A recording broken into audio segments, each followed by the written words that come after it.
વિદ્યાર્થીઓ નમસ્કાર। આજે આપણે જોઈએ ધોરણ 11 કોમર્સ વિષય અર્થશાસ્ત્ર ચેપ્ટર નંબર 8 આર્થિક સુધારાઓ, જેનો લેક્ચર નંબર 5 જોઈએ। તો શરૂઆત કરીએ તો કે લાસ્ટ લેક્ચરની અંદર આપણે જે પોઈન્ટ જોયો તો પ્રત્યક્ષ વિદેશી મૂડીરોકાણનું સ્વરૂપ કે પ્રત્યક્ષ વિદેશી મૂડીરોકાણની સ્વરૂપની અંદર ચર્ચા કરી હતી કે ભાઈ ભારતનું વૈશ્વિકીકરણ બાદ ભારતની કંપનીઓ દ્વારા ઉત્પાદન અને વેચાણ ક્ષેત્રોમાં સીધું જ રોકાણ કરવા માટે વિદેશી પક્ષકારો છે, સંસ્થાકીય રોકાણકારો છે અથવા વ્યક્તિ પોતે છે તે ભારતની અંદર સીધું જ રોકાણ કરી શકશે। એમની અંદર બીજું પણ વાત કરી હતી કે ભાઈ કંપની છે, ફેક્ટરી છે કે ઉદ્યોગ છે તે પોતે કોઈ પણ રીતે સ્થાપના ડાયરેક્ટ પણ કરી શકશે અને કોઈ ભાગીદારી પેઢી તરીકે પણ એ સ્થાપના કરી શકશે। એ પોઈન્ટ આપણે પ્રત્યક્ષ વિદેશી મૂડીરોકાણમાં ચર્ચા કરી હતો।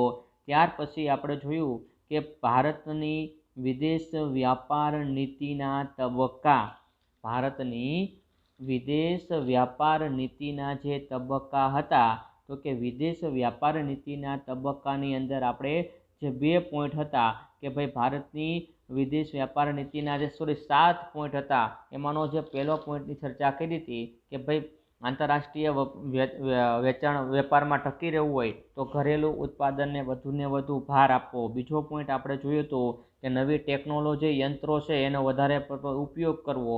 ત્રીજો પોઈન્ટ બિનજરૂરી આયાતો ઘટાડવી। ચોથો પોઈન્ટ આપણે ઊંડિયામણ કમાવા માટે વધારેમાં વધારે નિકાસ કરવી। પાંચમો પોઈન્ટ આપણે જોયો તો કે ગુણવત્તાની દ્રષ્ટિએ ઘણીવાર ભારતની વસ્તુઓ વિશ્વમાં નથી ટકી તો ગુણવત્તામાં સુધારો કરવો। છઠ્ઠો પોઈન્ટ આપણે જોઈએ તો ગૃહ ઉદ્યોગ અને નાના પાયાના ઉદ્યોગોને પ્રોત્સાહન આપવું।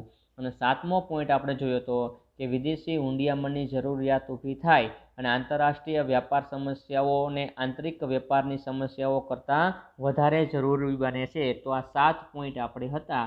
આપણો 8.11 જે પોઈન્ટ હતો ભારતની વિદેશ વ્યાપાર નીતિ તેની આપણે ચર્ચા કરી અને 8 પોઈન્ટ આપણો જે 12 હતો વિદેશ વ્યાપાર નીતિના જે તબક્કા, એમાંના 2 તબક્કા હતા, વૈશ્વિકીકરણ પહેલાંની વિદેશ વ્યાપાર નીતિ અને વૈશ્વિકીકરણ પછીની વિદેશ વ્યાપાર નીતિ। તો એમાંથી આપણે લાસ્ટ લેક્ચરની અંદર વૈશ્વિકીકરણ પહેલાંની વિદેશ વ્યાપાર નીતિની ચર્ચા કરી। હવે આજના લેક્ચરની અંદર વૈશ્વિકીકરણ પછીની જે વ્યાપાર નીતિ છે તેની ચર્ચા કરીશું અને પછી આપણે આર્થિક સુધારાનું જે મૂલ્યાંકન કે એની લાભ કયા થયા અને એનાથી ગેરલાભ કયા થયા, પ્રતિકૂળ અસરો અને સાનુકૂળ અસરો, આ બંને અસરોની ચર્ચા કરી અને આપણું લેક્ચર છે એ અહીંયા કમ્પ્લીટ કરશું। તો હવે શરૂઆત કરીએ 8.12 ભારતની વિદેશ વ્યાપાર નીતિના તબક્કા। વિદેશ વ્યાપાર નીતિના 2 તબક્કા હતા, વૈશ્વિકીકરણ પહેલાંની વિદેશ વ્યાપાર નીતિ અને વૈશ્વિકીકરણ પછીની વિદેશ વ્યાપાર નીતિ। તો કે 1991થી ભારતે આર્થિક નીતિઓમાં પરિવર્તન કર્યું। શું કીધું? વૈશ્વિકીકરણ પછીની વિદેશ વ્યાપારની વાત કરીએ છીએ તો કે ભારતે 1991 ભારતમાં આર્થિક સુધારા ક્યારથી આવ્યા? 1991 અને એમાં 3 બાબત, વૈશ્વિકીકરણ, ઉદારીકરણ અને ખાનગીકરણ, આ 3 બાબતો ઉપર વધારે ભાર મૂકવામાં આવ્યો હતો। તો કે 1991થી ભારતે આર્થિક નીતિઓમાં પરિવર્તન કર્યું। ત્યાર પછી વિદેશ વ્યાપાર નીતિ સંરક્ષણાત્મકને બદલે મુક્ત વ્યાપાર તરફ બનાવાય કે પહેલાં જે અંકુશ હતો કેન્દ્ર સરકારનો અથવા રાજ્ય સરકારનો જે અંકુશ હતો એ દૂર કરી અને વિદેશ વ્યાપારની અંદર મુક્ત એટલે ગમે ત્યારે તમે વસ્તુની આયાત પણ કરી શકો, વસ્તુની નિકાસ પણ કરી શકો, ગમે ત્યારે તમે વિદેશી વ્યક્તિ પણ, વિદેશી સંસ્થા પણ ભારતની અંદર સીધું પ્રત્યક્ષ મૂડીરોકાણ પણ કરી શકે। આના માટે મુક્ત એટલે કે એને છૂટ આપવામાં આવી। રૂપિયાને વિદેશી હુંડિયામણના બજારમાં ક્રમશઃ અંકુશ મુક્ત કરાયો કે ભારતે WTOનું 1995માં સભ્ય બન્યું એટલે ભારતનો જે રૂપિયો છે એને વિદેશની અંદર ક્રમશઃ અંકુશ મુક્ત એટલે કે જ્યાં ભારતનું ચલણ તરીકે રૂપિયો નહોતો ત્યાં ધીમે ધીમે ભારતનો રૂપિયો છે એનું અસ્તિત્વ ત્યાં શરૂ થયું। ત્યાર પછી ચોથો પોઈન્ટ, આયાત નિકાસ પરવાના હળવા કરાયા, માત્ર ક્રૂડ ઓઇલ, ખાદ્ય તેલ, રસાયણ જેવી થોડી આયાતોમાં જ અંકુશો રખાયા છે. શું કીધું કે જે આયાત નિકાસ પરવાના પદ્ધતિ હતી કે તેના પરવાનગી મેળવી હોય, તમારે વસ્તુની નિકાસ કરો તો પણ તમારે પરવાનગી મેળવવાની, વસ્તુની આયાત કરો તો પણ તમારે પરવાનગી મેળવવાની. તો આ જે પરવાના પદ્ધતિ હતી એ પણ એને હળવી કરવામાં આવી. અને અમુક જે વસ્તુઓ હતી આયાત નિકાસની એની ઉપર અંકુશો હજી પણ રાખવામાં આવેલા છે. એ વસ્તુ જેવી કે ઓઇલ, ખાદ્ય તેલ ને રસાયણ, આના ઉપર હજી અંકુશો રાખવામાં આવ્યા છે. આપણે આવો ક્વેશ્ચન પણ પૂછાય કે ભારતની અંદર કઈ વસ્તુ પર પરવાના પદ્ધતિમાં અંકુશો રખાયા છે? તો કે ઓઇલ, ખાદ્ય તેલ અને રસાયણ જેવી વસ્તુઓ છે એની ઉપર આજે અંકુશો રખાયા છે. ત્યાર પછી સીધા વિદેશી મૂડીરોકાણની છૂટ અને ખાનગીકરણને કારણે વિદેશી કંપનીઓ હવે દેશમાં જ વસ્તુઓનું ઉત્પાદન અને વેચાણ પણ કરી શકે છે. પહેલાં આટલી બધું વસ્તુ નહોતું કે ભાઈ વિદેશી કંપનીઓ આપણા દેશની અંદર ઉત્પાદન અને વેચાણ બંને વસ્તુ ન કરી શકતા, પણ વિદેશી કંપનીઓ ભારતની અંદર શરૂ કરવામાં આવે એટલે તેમાં ભારતની અંદર એ ઉત્પાદન પણ કરી શકશે અને તે જ વસ્તુનું તે ભારતમાં વેચાણ પણ કરી શકશે. આની પણ છૂટછાટ આપવામાં આવી હતી. ત્યાર પછી ભારતને પણ વૈશ્વિકીકરણના લાભ મળતા તેથી બીજા દેશોમાં નિકાસ વધી કે આપણો ભારત દેશ છે આમાં જે વૈશ્વિકીકરણને કારણે આપણે વિદેશી લોકોને, વિદેશી કંપનીઓને, વિદેશી સંસ્થાઓને ભારતમાં ઉદ્યોગ સ્થાપવાની, ધંધો કરવાની અને વેચાણ કરવાની છૂટ આપી. એની સાથે વિદેશના દેશોએ પણ ભારતને ચીજવસ્તુઓ વેચવાની, નિકાસ કરવાની પણ છૂટ આપી. એટલે ભારતને આનાથી શું થયું? નિકાસના પ્રમાણમાં વધારો થયો. ત્યાર પછી 1991 પછીની વિદેશ વ્યાપાર નીતિ આંતરરાષ્ટ્રીય વ્યાપારમાં ભારતનો હિસ્સો વધે તે રીતે ઘડાઈ હતી. એટલે કે ભારતની અંદર શું થયું કે વૈશ્વિકીકરણ પછી ભારતનો આંતરરાષ્ટ્રીય વેપારની અંદર હિસ્સો વધે એ રીતની નવી આર્થિક નીતિ ઘડવામાં આવી હતી.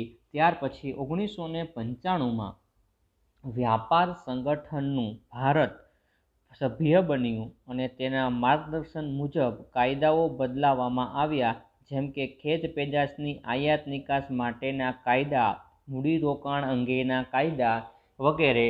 ભારત WTO વર્લ્ડ ટ્રેડ ઓર્ગેનાઇઝેશનનું 1995માં સભ્ય બન્યું અને સભ્ય બનવાની સાથે ભારતમાં કાયદાઓમાં પણ બદલાવ આવ્યો.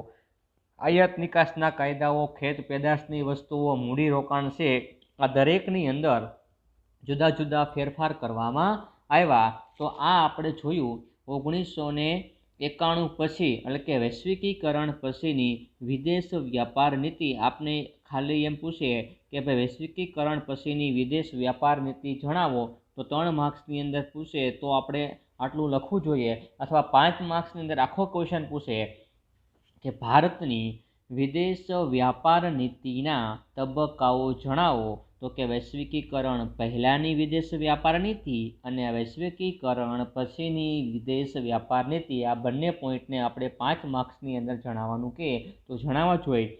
અને 1 માર્ક્સની અંદર પૂછે કે ભારતની વિદેશ વ્યાપાર નીતિના કેટલા અને કયા કયા તબક્કાઓ છે? તો કે વિદેશ વ્યાપાર નીતિના 2 તબક્કા છે, એક પહેલાં અને એક પછી. વૈશ્વિકીકરણ પહેલાં અને વૈશ્વિકીકરણ પછી. હવે આપણું લાસ્ટ પોઈન્ટ જે ચેપ્ટરનો છે તે જોઈએ, આર્થિક સુધારાઓનું મૂલ્યાંકન, evaluation of economic reform. Evaluation of economic reform. ભારતમાં 1991થી રાજ્યના અંકુશોવાળી આર્થિક નીતિઓના બજાર આધારિત ખાનગી મિલકત અને નિર્ણયોના સ્વાતંત્ર્યવાળી મુક્ત અર્થવ્યવસ્થા તરફ બદલાવવામાં આવી. તેને ઘણા આર્થિક સુધારાના નામે પણ ઓળખે છે. શું કે આપણે પૂછે કે આર્થિક સુધારા કોને કહેવામાં આવે છે? તો એમ કે લખાઈ શકાય આપણે કે ભારતમાં જે 1991માં જે રાજ્યના અંકુશોવાળી અર્થવ્યવસ્થા હતી એમાં સુધારો લાવવાનું બીજું પણ એક કારણ બન્યું હતું કે ભારતને જ્યારે વિદેશની અંદર વધારેમાં વધારે ભારત છે વિદેશથી વસ્તુની આયાત કરતું, એટલે ભારતમાં હુંડિયામણ છે એ ઘટી ગયું. તો ભારતને હુંડિયામણની સહાય કરવા માટે નાણાંની જરૂર પડી હતી. તો વિકસિત દેશો અને આંતરરાષ્ટ્રીય નાણાં ભંડોળની જરૂર પડી હતી. તો આંતરરાષ્ટ્રીય નાણાં ભંડોળે અને જે વિકસિત દેશો હતા એણે પૂર્વ શરત કરી ભારત સાથે કે ભારત છે એ પોતાની રાજ્ય અંકુશોવાળી જે વ્યવસ્થા છે એને મુક્ત કરે તો એને નાણાંની સહાય મળે. તો આના કારણે છે ધીમે ધીમે ભારતની અંદર તમામ બાબતની અંદર ભારતની અર્થવ્યવસ્થાની અંદર બદલાવ આવવામાં લાગ્યા. આને પણ આપણે આર્થિક સુધારા તરીકે ઓળખીએ છીએ. ત્યાર પછી ભારતમાં 1951થી આયોજિત આર્થિક વિકાસ, જાહેર ક્ષેત્રનું પ્રભુત્વ અને અર્થકારણ પર રાજ્યના અંકુશો દ્વારા સમાજવાદી ઢબની સમાજ રચનાનો ઉદ્દેશ થયો. શું કીધું કે ભારતની અંદર 1951માં જે આયોજન પંચની શરૂઆત થઈ, એટલે કે આયોજિત જે આર્થિક વિકાસ, જાહેર ક્ષેત્રનું જે પ્રભુત્વ હતું, એટલે રાજકીય અંકુશો હતા, તો આના અંદર સમાજવાદી ઢબની સમાજ રચનાનો ઉદ્દેશ થયો. એટલે કે જે વસ્તુ રાજ્ય સરકાર આધારિત હતી, જે અંકુશવાળી વસ્તુઓ હતી, જેના ઉપર જાહેર ક્ષેત્રનું પ્રભુત્વ હતું, એ સમાજના લોકોને એની અંદર ભાગીદાર થઈ શકે એવી શરૂઆત કરવામાં આવી હતી. આ નીતિઓમાં 1991 પછી પરિવર્તન આવ્યું. આજે લગભગ 25 વર્ષના અનુભવ પછીના પરિવર્તનોનું મૂલ્યાંકન કરીએ તો નીચેની બાબતો મહત્ત્વની બને છે કે ભાઈ આર્થિક સુધારો જે આ 25 વર્ષ ત્યાં થયો, તો એમાંથી કેવી બાબતો આપણે જાણી શકીએ. તો કે એની અંદર ઘણા જ લાભ પણ છે અને ઘણા ગેરલાભ પણ છે. એટલે કે એની સાનુકૂળ અસરો અને પ્રતિકૂળ અસરો. આપણે આમાંથી 3 માર્ક્સનો પણ ક્વેશ્ચન આવી શકે કે આર્થિક સુધારાની સાનુકૂળ અસરો જણાવો. તો આપણે 10 જેટલી અસરો જોવાના છીએ, એ તમે લખી શકો છો. બીજો પણ એવો ક્વેશ્ચન આવે કે આર્થિક સુધારાની પ્રતિકૂળ અસરો જણાવો, તો એની અંદર પણ 10 જેટલી જે અસરો છે એ પણ આપણે લખી શકીએ. અથવા આખો ક્વેશ્ચન કમ્બાઈન કરીને 5 માર્ક્સનો પૂછાય કે આર્થિક સુધારાની પ્રતિકૂળ અને સાનુકૂળ અસરો જણાવો, તો આપણે બંને જણાવી જોઈએ. તો આપણે જોઈએ પહેલું જે 8.13નું પહેલો પોઈન્ટ, આર્થિક સુધારાની સાનુકૂળ અસરો. સાનુકૂળ એટલે લાભદાયી, કેવા લાભ થયા હતા તે. તો કે ભારતે આર્થિક ક્ષેત્રે ઉદારીકરણ, ખાનગીકરણ, વૈશ્વિકીકરણ જેવી નવી આર્થિક નીતિ અપનાવી. તેણે આર્થિક નિર્ણયોમાં માંગ પુરવઠાનો પરિબળનું મહત્ત્વ પણ વધારી દીધું. એટલે કે આર્થિક સુધારાની અંદર ભારતની અંદર 3 બાબતો નવી હતી. કઈ? વૈશ્વિકીકરણ, ખાનગીકરણ અને ઉદારીકરણ. આ 3 બાબતો ઉપર વધારે ભાર મૂકવામાં આવ્યો હતો. આથી કિંમત નિર્ધારણ, વેતન નિર્ધારણ, વ્યાજ નિર્ધારણ અંકુશ મુક્ત અને વાસ્તવિક બન્યા છે. અમુક વસ્તુની જે કિંમત ચોક્કસ હતી, ચોક્કસ વસ્તુના વેતન હતા, ચોક્કસ વ્યાજના દર હતા, અને અંકુશ મુક્ત કરી દીધા. એટલે જે અંકુશ હતો રાજ્યનો એમાંથી એને મુક્ત કરી દીધા, અને તે વાસ્તવિક કે જે હતા એ જ વસ્તુ, જે વસ્તુની કિંમત, જે વસ્તુનું વ્યાજ, જેનું વેતન, એ વસ્તુ છે એ વાસ્તવિક બનવા લાગ્યા. રાજ્યના અંકુશો ઓછા થવાને કારણે ઉત્પાદન, મૂડીરોકાણ, વહેંચણી આર્થિક પરિબળો દ્વારા નક્કી થઈ. એટલે કે ભારતમાં કેટલી આવકની દ્રષ્ટિ છે એની આધારે મૂડીરોકાણ કરવું, એની આધારે ઉત્પાદન કરવું, અને ઉત્પાદનની વહેંચણી પણ એવી રીતે નક્કી કરવી. એ આર્થિક પરિબળોને ધ્યાનમાં રાખીને કરવામાં આવી. રાષ્ટ્રીય અને વિદેશી એવા ભેદ ઘટ્યા. પરિણામે અર્થતંત્ર પર કેટલીક સાનુકૂળ અસર થઈ. પહેલાં શું હતું કે ભાઈ આ વસ્તુ ભારતની છે, આ વસ્તુ વિદેશની છે, આવા ભેદ રહેતા હતા, પણ આ વસ્તુને મુક્ત કરવામાં આવ્યું. એટલે આના કારણે છે એ વિદેશી અને દેશી, આપણા દેશની વસ્તુ અને વિદેશી વસ્તુ, આ બંનેના ઉપરના જે ભેદભાવ હતો એ ઘટી ગયો અને આની એક સાનુકૂળ અસરો આવી. જે સાનુકૂળ અસરો છે તે જોઈએ તો પહેલું છે દેશના ગ્રાહકોને આંતરરાષ્ટ્રીય ગુણવત્તાની વસ્તુઓ સહેલાઈથી સસ્તા દરે મળતી થઈ. શું કીધું? પહેલાં શું હતું કે વિદેશી વસ્તુઓ મોંઘી મળતી, પણ જે આર્થિક સુધારા આવ્યા એટલે આપણા દેશના જે કસ્ટમર, જે ગ્રાહકો હશે એને આંતરરાષ્ટ્રીય ગુણવત્તાની વસ્તુઓ છે સહેલાઈથી અને સસ્તા દરે મળતી થઈ. આપણે જોઈએ છીએ આપણા દેશની અંદર તમે વિદેશી વસ્તુ લાવો છો, આપણે એક્ઝામ્પલ તરીકે સીધી જ વાત કરીએ કે મોબાઈલ છે, મોંઘો મોબાઈલ ધારો કે આઈફોન છે, તો આઈફોન આપણે બહારથી લઈએ તો આપણે કરતાં સસ્તો પડે છે, સારી ગુણવત્તાવાળો છે કે નહીં? ઓકે, તો આ બધા ફાયદાથી પહેલાં આવું હતું નહીં. તમે વિદેશી વસ્તુઓ લાવી પણ ન શકતા અને એ વસ્તુનો તમે ઉપયોગ પણ ન કરી શકતા. તો આ પહેલી અસર પોઝિટિવ એટલે કે સાનુકૂળ અસર થઈ. બીજો લાભ, દેશના હુંડિયામણના ભંડોળમાં વધારો થયો. એટલા માટે દેશના હુંડિયામણમાં વધારો થયો કે આપણે આપણી વસ્તુની એવી રીતે નિકાસ પણ કરતા થયા, જેના કારણે વિદેશી હુંડિયામણ આપણા દેશમાં આવવા લાગ્યું. તો આ પણ એક ફાયદો કહેવામાં આવે છે. ત્યાર પછી ત્રીજું, ભારતની નિકાસોમાં પણ વધારો થયો.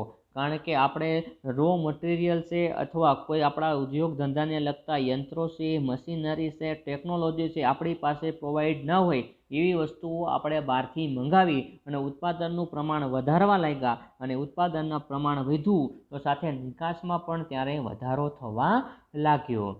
રાજ્યને વિદેશી દેવાનો બોજો ઘટ્યો અને સીધા વિદેશી મૂડીરોકાણ વધ્યા, જેનું જોખમ રાજ્યને માથે ન હતું. એટલે કે રાજ્યને વિદેશી દેવાનો બોજો ઘટ્યો કારણ કે સીધું જ એણે મુક્ત કરી દીધું.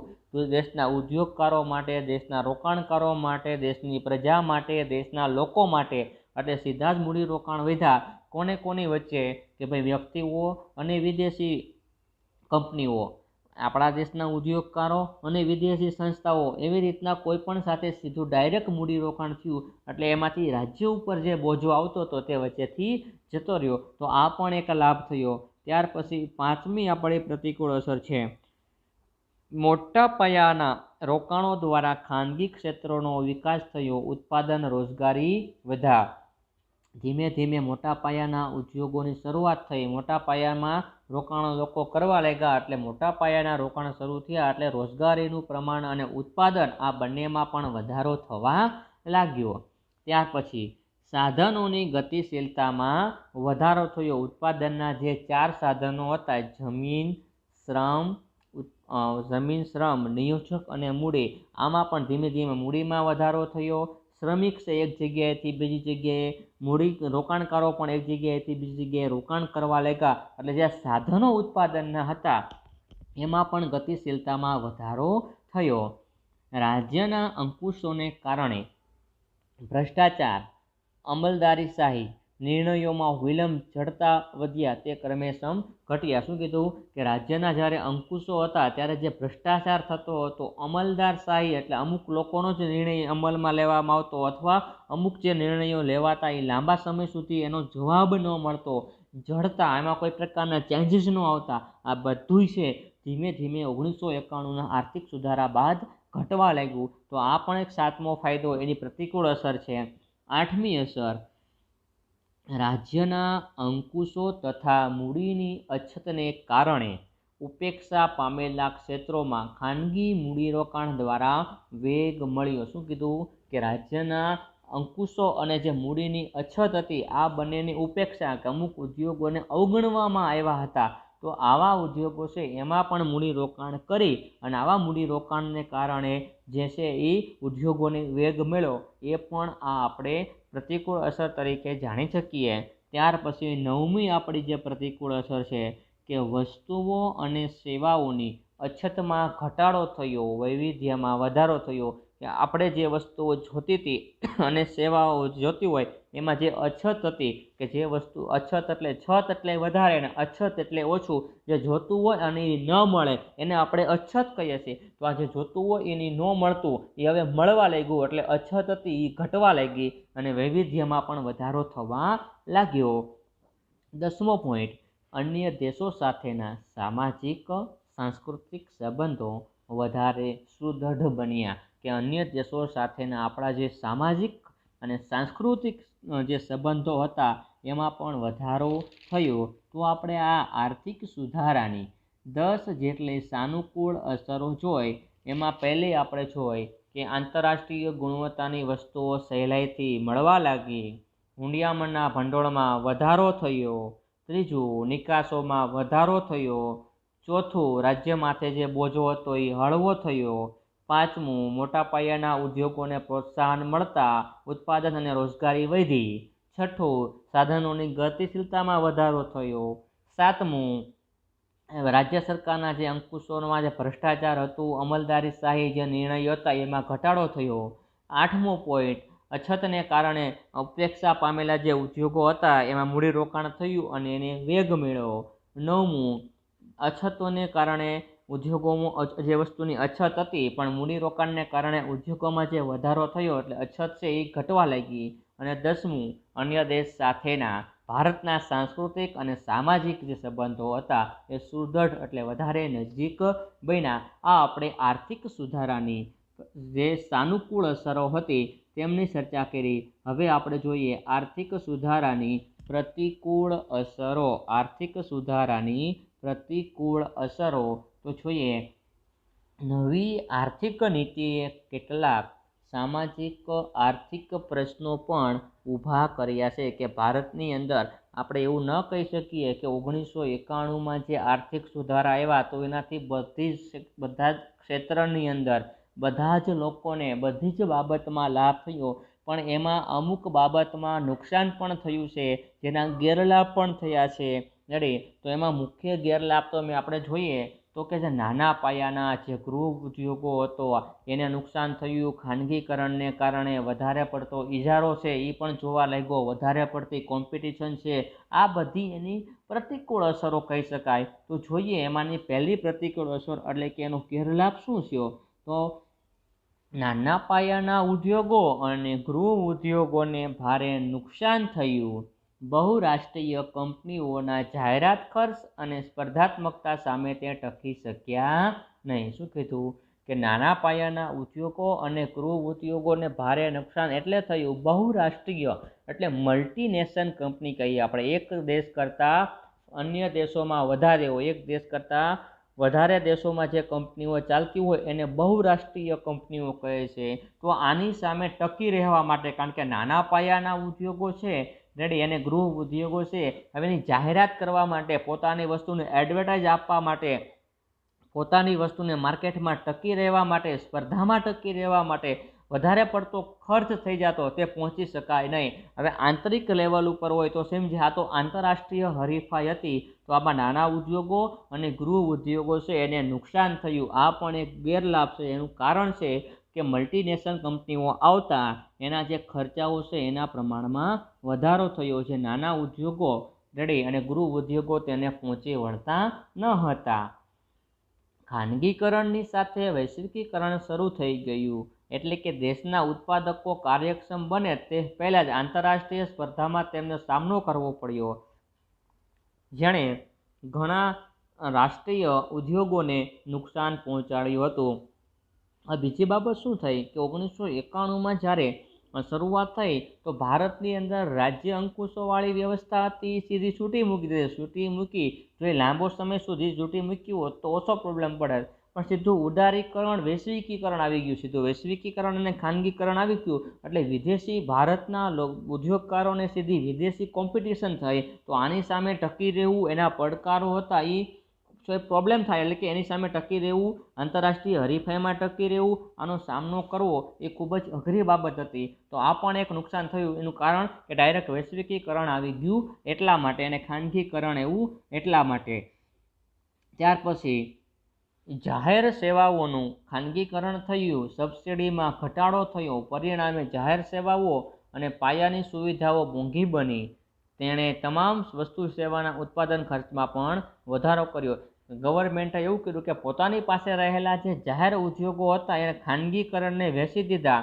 ખાનગીકરણને વેચ્યા એમાંય પ્રોબ્લેમ નહીં, પણ જે ખાનગીકરણને લીધા એમાં એને સબસિડી મળી. સબસિડી મળી એનું કારણ શું થયું? પરિણામે જે જાહેર સેવાનો અને પાયાની સુવિધાઓ હતી આમાં એ વધારો કરવા લાગ્યા. આપણે જોઈએ છીએ કે ખાનગી સેક્ટર તમને સર્વિસ સામે તમારી પાસે ખર્ચો પણ લઈ લેતા હોય, તમને વસ્તુ મોંઘી કિંમતે મળતી હોય છે, રેડી મોંઘી કિંમતે પરવડતી હોય છે. તો એના માટે એવું કહે છે કે આ એક ગેરલાભ એટલા માટે કે વસ્તુ અને સેવા અને ઉત્પાદન ખર્ચમાં પણ ધીમે ધીમે વધારો થયો, એટલે વસ્તુઓ મોંઘી પણ થવા લાગી.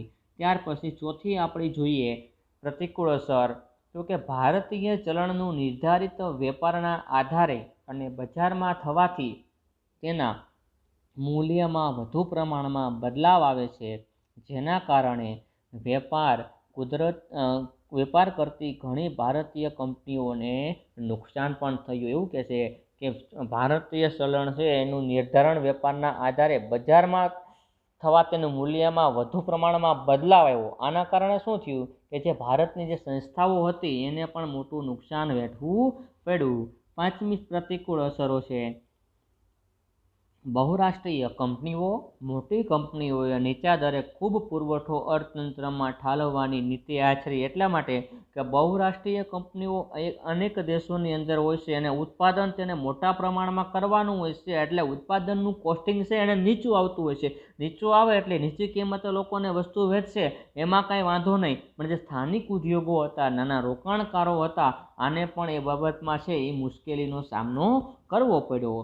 WTO વર્લ્ડ ટ્રેડ ઓર્ગેનાઇઝેશને ગુણવત્તાઓના ઊંચા ધોરણો નિર્ધારિત કર્યા, જેના કારણે ભારત જેવા દેશોને કેટલીક વસ્તુઓ નિકાસ કરવા માટે પડકારો ઊભા થયા, ખાસ કરીને ખેત પેદાશોની નિકાસ અંગે. કારણ કે ભારત છે WTOનું સભ્ય બન્યું 1995માં, એટલે ભારતની બધી જ વસ્તુ જે નક્કી થાય, વેચાય, નિકાસ થાય એ આંતરરાષ્ટ્રીય ધોરણ ઉપર થતી હોય છે, રેડી. તો એમાં કોમ્પિટિશન વધારે હતી, તો એમાં ખાસ કરીને વસ્તુઓની ગુણવત્તા જોવામાં આવતી. અને ભારતની ખેત પેદાશોની ગુણવત્તા છે અન્ય દેશો કરતાં કદાચ નીચી હશે, ગુણવત્તાની દ્રષ્ટિએ નીચી હતી. એટલે આમાં ભારતને છે બહુ મોટો સામનો કરવો પડ્યો કે પોતાની ખેત પેદાશોને આંતરરાષ્ટ્રીય માર્કેટમાં ટકી રાખવા માટે.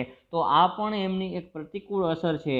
ત્યાર પછી ખાનગીકરણને કારણે મોટા પાયે ઉદ્યોગો સ્થપાયા, જેને રસ્તા, વીજળી, પાણી, કાચા માલની સુવિધાઓ પૂરતા પ્રમાણમાં મળી નહીં અને તેની તંગી પણ સર્જાઈ. શું થયું? ખાનગીકરણને કારણે મોટા પાયે ઉદ્યોગો સ્થપાણા, કારણ કે સરકારે મોટા ભાગની વસ્તુ છે ખાનગી વ્યક્તિ માલિકી અને પ્રજા માટે ખુલ્લી મૂકી દીધી. તો આના કારણે વધારે પડતી કોમ્પિટિશન થઈને વધારે પડતા ઉદ્યોગો સ્થપાઈ ગયા. વધારે પડતા ઉદ્યોગો તો સ્થપાઈ ગયા, પણ દરેક જગ્યાએ જે પાયાની સુવિધાઓ, રોડ, રસ્તા, વાહન વ્યવહાર, સંદેશા, બેન્કિંગ, વીમો, આવી સુવિધાઓ ન મળી અને આ વસ્તુની તંગી સર્જાય. તો આ પણ એની એક પ્રતિકૂળ અસર હતી. ત્યાર પછી આર્થિક અસમાનતામાં ખૂબ મોટો વધારો થયો કે આવકની દ્રષ્ટિએ છે લોકો વચ્ચે ખૂબ મોટી અસમાનતા જોવા મળી. આજે પણ જોઈએ છીએ કે ભાઈ આવકની દ્રષ્ટિએ ઘણી જ અસમાનતાઓ પણ દેખાઈ રહી છે. જીવન જરૂરી વસ્તુઓ સેવાઓના ભોગે સમાજના નાના વર્ગની જરૂરિયાત સંતોષવી, મોજ શોખની વસ્તુઓનું ઉત્પાદન, વેચાણ વધ્યા. હાલ કેવું કે છે કે ભાઈ મોટા લોકો જે આર્થિક અસમાનતાના કારણે મોટા લોકોની આવકમાં પણ વધારો થયો, એની સામે જે નાના ગરીબ વર્ગ હતો એને પોતાની જરૂરિયાત અને મોજ શોખની વસ્તુઓ જે સંતોષવાની હતી તો એનું ઉત્પાદન અને એનું વેચાણ પણ વધારો થયું. એટલે નાના કુટુંબોની આ જરૂરિયાતો જે મોજ શોખની છે રેડી એ પૂરી કરી શકાય નહીં. અને 10મો પોઈન્ટ જે લાસ્ટ છે, સામાજિક સાંસ્કૃતિક વારસાને વ્યાપક નુકસાન થયું છે. એવું લોકો માને છે કે ભારતનું જે સામાજિક જે માળખું હતું અને સાંસ્કૃતિક જે માળખું હતું આની અંદર પણ ઘણું એવું નુકસાન વેઠવું પડ્યું છે એવું લોકો માને છે. તો આ આપણે આર્થિક સુધારાની પ્રતિકૂળ એટલે કે ગેરલાભ 10 જોયા. એમાં ફરીથી પહેલો લાભ નાના પાયાના ઉદ્યોગો અને ગૃહ ઉદ્યોગોને નુકસાન વેઠવું પડ્યું, કારણ કે મલ્ટીનેશનલ કંપનીઓ આવતા તેનો જાહેરાત ખર્ચ પણ મોટો કરવો પડે એટલે તેઓ તેમાં ટકી શક્યા નહીં. બીજો ગેરલાભ, ખાનગીકરણની સાથે ડાયરેક્ટ વૈશ્વિકીકરણ એવું એટલે ભારતના રોકાણકારોને સીધી જ વિશ્વ સાથે કોમ્પિટિશન કરવાની થઈ. ત્રીજું, ખાનગી સેવાઓનું પ્રમાણ વધ્યું એટલે કે જાહેર સાહસો પાસે જે વસ્તુઓ હતી ખાનગી સાહસને આપી એટલે ખાનગી સાહસોએ એ વસ્તુઓ મોંઘી કરી એટલે ઉત્પાદન ખર્ચમાં પણ વધારો થયો. ચોથો પોઈન્ટ, ભારતીય ચલણ છે એનું નિર્ધારિત વેપારના આધારે બજારમાં તેનું મૂલ્યમાં વધારો થતાં જે સામાજિક આપણા આંતરિક લેવલ ઉપર જે મૂલ્ય અને આંતરરાષ્ટ્રીય મૂલ્ય હતું એમાં ભારતને ઘણું નુકસાન પણ વેઠવું પડ્યું. પાંચમું, મલ્ટીનેશનલ કંપનીઓ કે બહુરાષ્ટ્રીય કંપનીઓ છે એ મોટા પ્રમાણમાં વસ્તુઓનું ઉત્પાદન કરી અને સસ્તી વસ્તુઓ વેચે તો જે નાના પાયાના ઉદ્યોગો અને નાના ઉદ્યોગકારો છે એમને રોકાણકારો છે એમને આ વસ્તુ છે એમાં ખૂબ મોટો સામનો કરવો પડ્યો. ભારત WTOનું સભ્ય બન્યું તો ત્યાં ગુણવત્તાના ધોરણો નક્કી થતા હતા તો ખાસ કરીને ખેત પેદાશની વસ્તુઓ આપણી છે એ ગુણવત્તામાં સામે ટકી શકતી ન હતી. સાતમો પોઈન્ટ, ખાનગીકરણને કારણે મોટા ઉદ્યોગો સ્થપાણા જેના કારણે મોટા પાયામાં ઉદ્યોગો સ્થાપ્યા એટલે રોડ, રસ્તા, વાહન વ્યવહાર, વીજળી, પાણી, સંદેશા વ્યવહાર, વીમા, બેન્કિંગ આ બધી સેવાઓ છે એ દરેક ક્ષેત્રે લાભ હજી સુધી પણ મળી શકતો નથી. આર્થિક અસમાનતામાં વધારો થયો એટલે કે આવકની અસમાનતા છે એ વધવા લાગી. ત્યાર પછી નવમો પોઈન્ટ કે ભાઈ ગરીબ લોકો છે, નાના કુટુંબના લોકો છે એ મોજ શોખની જરૂરિયાતની વસ્તુઓ છે સંતોષી શકતા નથી અને લોકો એવું માને છે. 10મો પોઈન્ટ કે લોકો એવું માને છે કે સામાજિક અને સાંસ્કૃતિક વારસાને પણ ભારતની અંદર નુકસાન થયું. તો આજના લેક્ચરની અંદર વિદ્યાર્થી મિત્રો આપણે જે ચર્ચા કરી આર્થિક સુધારાનું મૂલ્યાંકન અને ભારતની વિદેશ વ્યાપાર નીતિના તબક્કાઓ, આટલા પોઈન્ટ આપણે ચેપ્ટર નંબર આપણું 5મું છે એની અંદર જોયા અને 5 લેક્ચરની અંદર આપણું ચેપ્ટર નંબર 8 જે છે આર્થિક સુધારાઓ તે કમ્પ્લીટ કર્યું. ટોટલ આપણે 13 પોઈન્ટ જોયા. ફરીથી 13 પોઈન્ટ એક રિપીટ કરું છું ફટાફટ. પહેલો પોઈન્ટ આપણે જોયો 1991ના આર્થિક નીતિના પરિવર્તન માટેના હેતુઓ. બીજો પોઈન્ટ જોયો ઉદારીકરણ. ત્રીજો પોઈન્ટ જોયો ભારતમાં ઉદારીકરણની પ્રક્રિયા. ચોથો પોઈન્ટ ખાનગીકરણ. પાંચમો પોઈન્ટ ભારતમાં ખાનગીકરણની પ્રક્રિયા. છઠ્ઠો પોઈન્ટ આપણે જોયો વૈશ્વિકીકરણ. સાતમો પોઈન્ટ જોયો ભારતમાં વૈશ્વિકીકરણની પ્રક્રિયા. આઠમો પોઈન્ટ આપણે જોયો વિદેશ મૂડીરોકાણના પ્રકારો, એમાં 2 વિદેશી સંસ્થાકીય મૂડીરોકાણ અને પ્રત્યક્ષ વિદેશી મૂડીરોકાણ. નવમો પોઈન્ટ ભારતમાં વિદેશી મૂડીરોકાણ. 10મો પોઈન્ટ આપણે જોયો 8.10 પ્રત્યક્ષ વિદેશી મૂડીરોકાણનું શરૂ. 11મો પોઈન્ટ ભારતની વિદેશ વ્યાપાર નીતિ અને 12મો પોઈન્ટ ભારતની વિદેશ વ્યાપાર નીતિના તબક્કા. વૈશ્વિકીકરણ પહેલાંની વિદેશ વ્યાપાર નીતિ અને વૈશ્વિકીકરણ પછીની આર્થિક નીતિ.